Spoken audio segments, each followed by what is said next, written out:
Gracias, Juan Carlos. Buenas tardes, señor Morón. A ver, ¿cómo queda el liderazgo de la Cumbre de los Pueblos cuando aquellos líderes políticos que la han impulsado históricamente están seriamente cuestionados?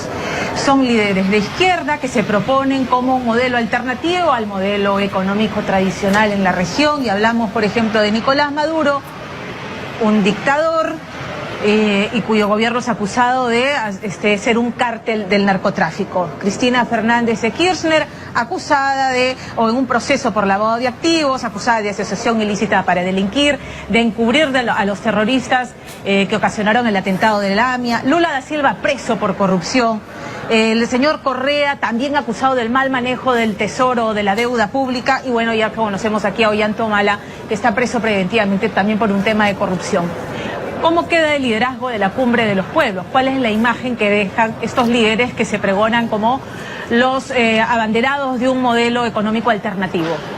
Bueno, mire, yo primero que nada quería decirle de que habría que actuar con mucho más cuidado al hacer esta caracterización que usted hace, ¿verdad? Digo, Lula da Silva ha sido puesto en prisión y hay enormes dudas acerca de la evidencia que hay en su contra como para enviarlo a la cárcel. Esto lo dice la muy prestigiosa Orden de Abogados de Brasil, que es una institución que ha tenido una larga trayectoria de protección de los derechos humanos. No son necesariamente partidarios del PT ni de Lula, pero reconocen las debilidades del debido proceso. En el caso de Correa no hay absolutamente una sola prueba que lo puede inculpar. Sin embargo, ha habido un linchamiento mediático del señor Correa, y yo creo que si hay algo que tenemos que defender es el debido proceso, Pamela. No puede ser que porque hay una acusación, porque así como hoy acusan a Correa, mañana la pueden acusar a usted, ¿no es cierto?, de un delito y usted quede indefensa. Tenemos que atenernos a la regla del derecho. El derecho es cuando hay pruebas, y si hay pruebas efectivas, las personas tienen que ir a la cárcel, pero no se les puede, verdad, condenar preventivamente como desgraciadamente se hace en muchos casos. El caso de Nicolás Maduro, se dice que es un dictador muy especial, porque rige un país donde ha habido más de una elección por año. Yo le pediría que veamos que otro país de América Latina y del mundo ha tenido elecciones de ese tipo, monitoreadas permanentemente. ¿Cómo definiría usted, si me permite, señor Morón, cómo definiría usted entonces el régimen de Venezuela, de donde ha habido un éxodo de 2 millones de personas huyendo de la crisis humanitaria y económica, donde la prensa es reprimida, donde la fuerza se utiliza para perseguir a la prensa independiente, y una prensa acallada por la bota chavista? Realmente me sorprende lo que usted dice. Se ve que no ha estado en Venezuela, ni conoce el país, ni ha recorrido, ni ha hablado con la gente, porque fíjese usted que los principales líderes de la oposición de Venezuela, María Corina Machado, Borges, etcétera, entran y salen del país sin ningún problema, hacen declaraciones a la prensa, tienen conferencias de prensa, todo eso se publica en los medios venezolanos. La verdad que si eso, perdón, quiero terminar, si eso es una dictadura, bueno, le aseguro que en la carrera de ciencia política de Estados Unidos tenemos que empezar a definir otra vez lo que es una dictadura. Yo creo que acá hay una visión muy estereotipada que no ayuda para nada. Y en cuanto a los emigrantes, les digo, probablemente, no sé si el número de ese 2 millones me parece un número muy exagerado, en todo caso es menor de la cantidad de gente que huye de Centroamérica, México y Colombia yendo hacia los Estados Unidos o hacia otros países a buscar refugio por la crisis económica. Entonces seamos equidistantes y veamos, ¿hay gente que está saliendo de Venezuela? Sí. ¿Hay una crisis económica en Venezuela? Sí. Pero miremos el otro lado también. Expliquémonos por qué hay millones que también están saliendo de Centroamérica y México y que están jugándose la vida para entrar a Estados Unidos. ¿Definiría una democracia? En Venezuela, usted ha hablado de elecciones sucesivas, Juan Carlos, perdón. Sí. El señor Morón nos hablaba de elecciones sucesivas en Venezuela. Todos los poderes dominados por el chavismo. ¿Se puede hablar de elecciones transparentes? Han habido denuncias internacionales de cómo es que esas elecciones son manipuladas, de cómo el referéndum que trató de llevar la Mesa Única Democrática nunca se llegó a terminar la contabilización de los votos, el referéndum quedó en nada. Hay persecución política, hay presos políticos, las denuncias internacionales están en todos los periódicos independientes del mundo. No, yo creo que está equivocada también, perdóneme, pero la verdad que no es así. En todo caso, yo digo, esta es una opinión, yo le doy la opinión del expresidente de Estados Unidos, Jimmy Carter, que dice exactamente lo contrario a lo que dice usted, y él preside una fundación, la Fundación Carter, que se dedica a estudiar este tema, y él ha dicho que el sistema electoral venezolano es más transparente y confiable que el de Estados Unidos, primero.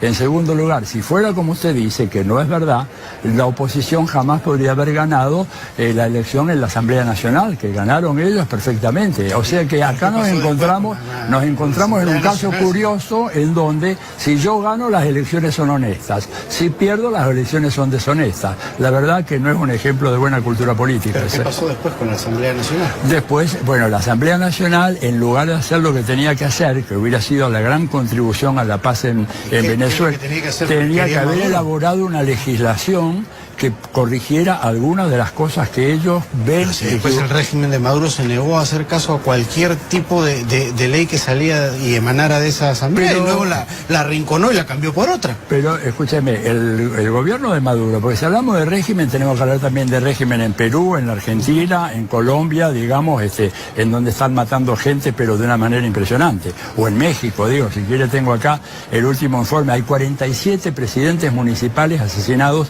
en México. Eso parece no ser noticia, parece que acá... Bueno, claro, y eso es obra del narcotráfico, sí, pero no veo yo la denuncia en contra del gobierno mexicano diciendo que autoriza eso, o que se queda de brazos cruzados, o que no investiga la muerte de los 43 chicos en Ayotzinapa, o las matanzas permanentes. Ya han matado 4 periodistas en México en lo que va del año, y yo no veo que nadie... parece ser que el único país en el mundo que importa es Venezuela, que Venezuela tiene sus problemas, pero claro que sí, es innegable, problemas económicos, problemas políticos, pero también los tiene Argentina, también los tiene Brasil. Brasil está gobernada por un señor que usurpó el poder y que tiene 3%, mira lo que le digo, 3% de aprobación popular. ¿Y por qué no le decimos régimen al gobierno de Temer? No, parece que Temer es una democracia, el único régimen, entre comillas, Venezuela. Creo que no es serio, hay que hacer una discusión realmente más medular y más de fondo. Señor Morón, vuelvo a la pregunta inicial, porque efectivamente usted admite que hay cuestionamientos en torno a todos los líderes de los que estamos hablando. ¿Cómo queda el liderazgo y la viabilidad de la Cumbre de los Pueblos? De la Cumbre de los Pueblos, dice... Mire, la Cumbre de los Pueblos va a seguir una dinámica que es independiente de los gobiernos. La gente que está ahí no necesariamente representa a los gobiernos. Yo no represento a ningún gobierno, ni muchos de los que están ahí. Creo que nosotros podemos hacer una contribución positiva a discutir algunos temas que son de enorme importancia para América Latina. ¿No es cierto? Creemos que tenemos derecho a hacer escuchar nuestros puntos de vista ante un presidente como el de Estados Unidos, que ha calificado a nuestros países como países de M. Por razones de respeto a la audiencia no voy a decir lo que el muy mal educado presidente americano dijo de Perú, de Argentina y todo lo demás. Entonces nosotros tenemos alguna opinión, no somos esa clase de países, somos países que queremos tener una vida digna.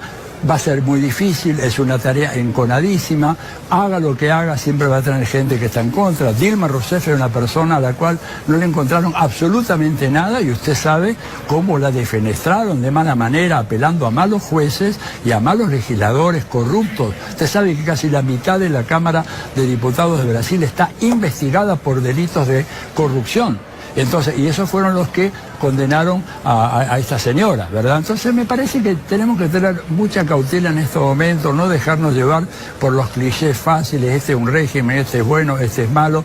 Tenemos problemas gravísimos en toda la región. Yo lo estoy viendo y creo que es importante el diálogo, ponernos de acuerdo, sin extender un cheque en blanco a ningún gobierno. Que hay un problema de corrupción en todos estos países y que hay problema de corrupción en Venezuela, pero claro hay, pero Francisco dice que hay un problema de corrupción en el Estado del Vaticano y que está luchando él contra la mafia que se le metió en el Banco del Vaticano. Entonces ampliemos el foco para poder hacer un análisis comparativo y viendo a ver qué es lo que podemos hacer, porque esto nos hace mal a todos, de un lado y del otro. Ok, muchísimas gracias. Bien, Juan Carlos. Sí.